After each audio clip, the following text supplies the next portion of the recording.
समझने ही नहीं देती सियासत हमें सच्चाई। कभी चेहरा नहीं मिलता, कभी दर्पण नहीं मिलता। जोहार झारखंड, नमस्कार। लाइव इंडियन गार्ड से मैं केतकी।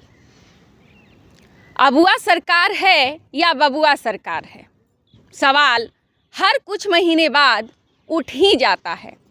मैया को सम्मान, भैया और बहना पानी लेने जा रही हैं। जी हाँ, ये झारखंड की हालत है। भाई बहन पढ़ने के लिए जाएंगे तो उनके अकाउंट में पैसे नहीं आएंगे, लेकिन बहू रानी या फिर सासू माँ के खाते में पैसे आ रहे हैं। ई कल्याण की बात कर रही हूँ मैं। अब जन कल्याण में जो सरकार लगी हुई है, उस सरकार का ये कैसा नज़रिया है कि छात्र सड़क पर उतरने को मजबूर हैं। हमारे साथ आजिसू से विक्की जी जुड़ रहे हैं और इस पूरे मामले पर उनसे बातचीत होगी। आप भी समझिए इस पूरे एंगल को। जोहार। जोहार। आपके चैनल के माध्यम से सभी दर्शकों को मेरे झारखंडी जोहार जी। जैसे कि आपने कहा कि अबुआ सरकार है या बबुआ सरकार है, मैयाओं को सम्मान दिया जा रहा है और छात्रों जा रहे हैं पानी लेने जी। ये आपने बहुत अच्छी बात कही। अभी छात्रवृत्ति जो मिलती है छात्रों को पढ़ने के लिए, वो छात्रवृत्ति पिछले 1 सालों से नहीं आई है और इसके लिए हम लोग आसू छात्र संघ लगातार आंदोलन कर रहे हैं, परंतु सरकार को कोई चिंता नहीं है इस पर, मतलब कोई प्रतिक्रिया नहीं दे रही है। क्यों नहीं आ रही है इस पर कोई प्रतिक्रिया नहीं दे रही है। हमारे छात्र संघ ने ई कल्याण रांची विभाग को भी घेरने का काम किया था, परंतु वहाँ के एक भी अधिकारी उनसे बात करने तक नहीं आए कि क्यों नहीं आ रही है। ऊपर से उन्हें गिरफ्तार करके जेल ले जाया गया। तो इस तरह का हमारा ये सरकार चल रही है। अच्छा, ये जो पूरा मामला है, 1 साल बहुत बड़ी अवधि होती है, क्योंकि जो स्टूडेंट लाइफ में है उनको पता है कि ऑटो के लिए भी उनको भाड़ा चाहिए। बच्चे कैसे मांगेंगे? अभावग्रस्त जो है यहाँ की ज़्यादातर जनता वैसी ही है। दिहाड़ी करने वाले के बच्चे भी पढ़ रहे हैं। कैसे मैनेज कर रहे हैं वो? हमारा जो झारखंड का भौगोलिक क्षेत्र है, यहाँ जितने भी छात्र पढ़ते हैं सब ग्रामीण क्षेत्र से आते हैं और उनका पढ़ाई लिखाई सारा कुछ छात्रवृत्ति पर ही निर्भर करती है। तो आप समझ सकते हैं कि पिछले 1 साल से छात्रवृत्ति नहीं दी है तो किस तरह से छात्र अपना पालन पोषण कर रहे होंगे, किस तरह से कॉलेज पढ़ने आ रहे होंगे। ऐसे मतलब जो बड़ी बड़ी कोर्सेज होते हैं, जैसे बीएड होती है, लॉ होती है, टेक्निकल डिग्री होती है, इस सब में आप अगर फ़ी नहीं जमा करते हैं तो आपको एग्ज़ाम में बैठने नहीं दिया जाता है, आपका एडमिशन कैंसिल कर दिया जाता है। तो इस तरह का समस्या से जूझना पड़ता है। आज एक छात्र मिले मेरे से, बोले भैया ई कल्याण का पैसा कब आएगा?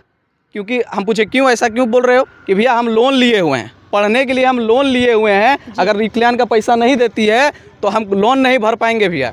तो इस तरह से लोन लेकर के छात्र अपना फ़ी भर रहे हैं और ये सरकार गूंगी बेरी सरकार है, इनको सुनाई नहीं दे रहा है छात्रों का पीड़ा। तो इसी को लेकर के हम लोग एक आंदोलन कर रहे हैं आगामी 27 तारीख को, शिक्षा के लिए भिक्षा। मतलब ये सरकार से हम लोग अपील कर करके थक गए। अब हम लोग भिक्षा का रूप में मांग रहे हैं कि हमें भिक्षा दे दीजिए कि हमें पढ़ना है। जिन छात्रों के हाथ में कलम होनी चाहिए वो छात्र आज कटोरा लेकर रोड पे घूमेंगे कि हमें भिक्षा दे दीजिए, हमें पढ़ना है। तो इस तरह का कार्यक्रम हम लोग बनाने जा रहे हैं और सरकार को यही मैसेज देना चाहते हैं कि आप अगर मैयाओं को सम्मान असल में देना चाहते हैं तो उनके जो घर के बेटा होते हैं वही घर के भविष्य होते हैं, असली सम्मान उनको दीजिए।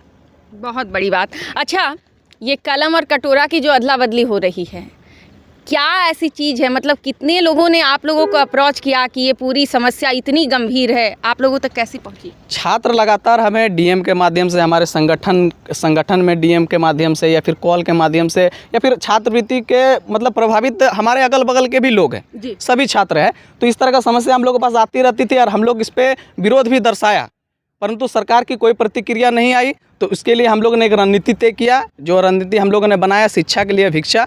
ये आंदोलन के माध्यम से हम लोग रांची मोराबादी से राजभवन तक जाएंगे और हम लोग राज्यपाल महोदय से अपील करेंगे कि हमारे छात्रवृत्ति के जो पैसा है वो हमें दिया जाए। सड़क पर उतर रहे हैं स्टूडेंट और कई बार की ये बात हो रही है। हेमंत बाबू जाग क्यों नहीं रहे हैं? हेमंत बाबू, हमको लगता है जो हमारा छात्रवृत्ति का पैसा है ना वो चुनाव में खर्च कर दिए वोट खरीदने में। मैया सामान क्या है, वोट ही ना खरीदे हैं। चुनाव जब डेट आया 1 महीना पहले आप मैया सम्मान योजना दे रहे हैं और बाकी जितने योजनाएं सब बंद कर दी हैं आप।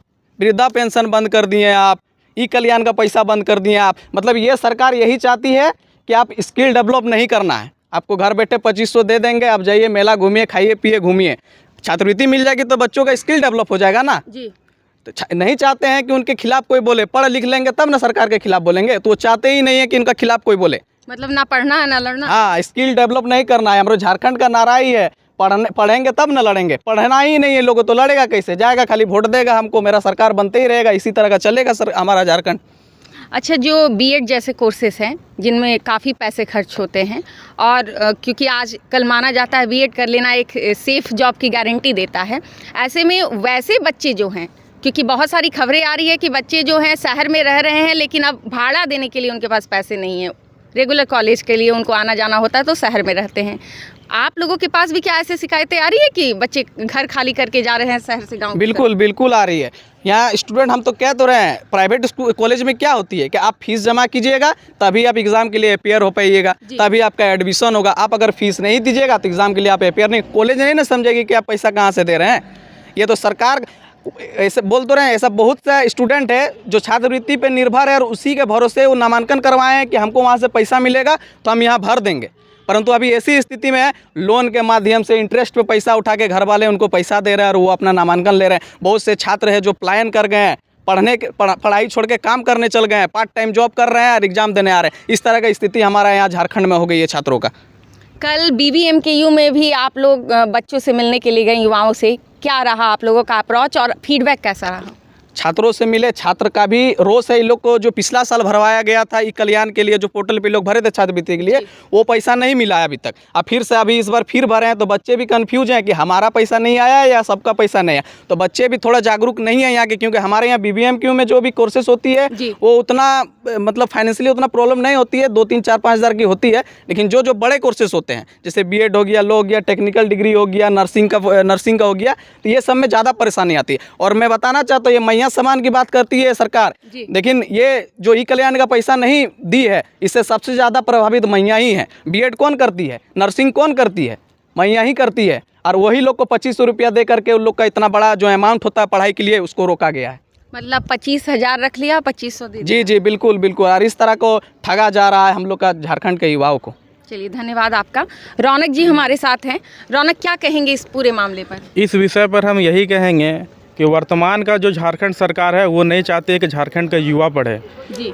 और वर्तमान समय में अगर आप देखिएगा, जो युवा है 10 पास करता है, 12 पास करता है, हजारीबाग के ग्रामीण हो गया या फिर आप कोडरमा के ग्रामीण को देखिएगा, वो लोग ट्रेन पकड़ के सीधा जाते हैं गुजरात में, क्या फैक्ट्री में कमाते हैं, दिल्ली के फैक्ट्री में कमाते हैं।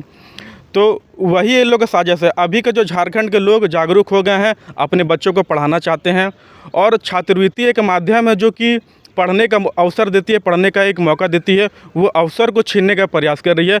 ये एक साजिश के तहत पर पीढ़ी को गुलाम बनाए जाने का साजिश है वर्तमान सरकार के द्वारा।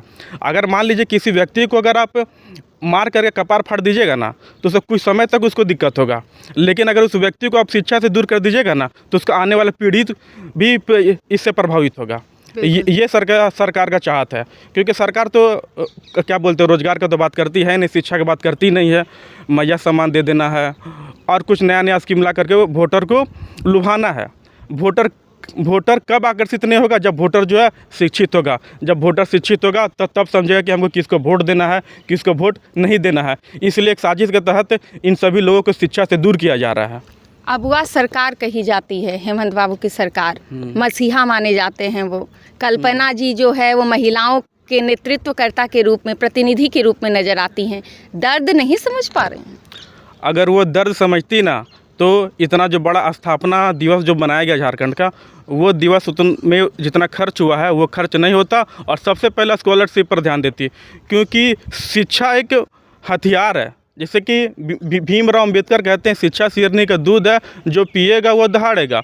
उसी शिक्षा से दूर किया जा रहा है आजकल के बच्चे को। अगर आप छात्रवृत्ति दे दीजिएगा, अभी वर्तमान समय में अगर आप स्टूडेंट लोग से मिलिएगा ना तो स्टूडेंट लोग ऐसे करता है कि किसी से उधारी लेता है, भैया 500 रुपये दीजिए ना, एक तो खान सर वाला कोर्स खरीद लेंगे, कुछ पैसा दीजिए ना, ज्ञान बिंदु का दरोगा वाला हम कोर्स खरीद लेंगे, स्कॉलरशिप आएगा तो आपको पैसा हम लौटा देंगे। लेकिन अब स्कॉलरशिप आ ही नहीं रहा है। अब स्कॉलरशिप नहीं आ रहा तो छात्र, तैयारी भी जो प्रतियोगी परीक्षाओं की तैयारी करते हैं वो भी प्रभावित हो गए हैं। हाँ, सभी तरह के विद्यार्थी प्रभावित हैं इससे। ऐसा नहीं है कि बस कोई बीएड कर रहा वही प्रभावित है। ज़्यादातर प्रभावित वैसे है जो ग्रामीण पृष्ठभूमि से आते हैं।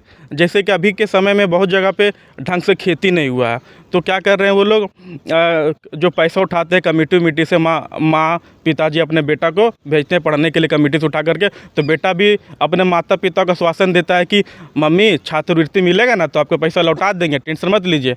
लेकिन ये तो छात्रों के भविष्य को क्या हत्या करने का काम कर रहा है। बिल्कुल, बातों में तो दम है और ये दम अब सड़क पर दिख रहा है। सदन तक इसकी गूंज कैसे पहुंचेगी उसका इंतजाम आजसू ने किया है। भिक्षाटन और वो भी शिक्षा के लिए 27 को रांची में गूंजेगा। मोराबादी से लेकर आप खुद ही देखेंगे कहां तक जाने वाली है ये लड़ाई, लेकिन शुरुआत तो हो चुकी है। अब सरकार कब जागेगी इसी का इंतजार है।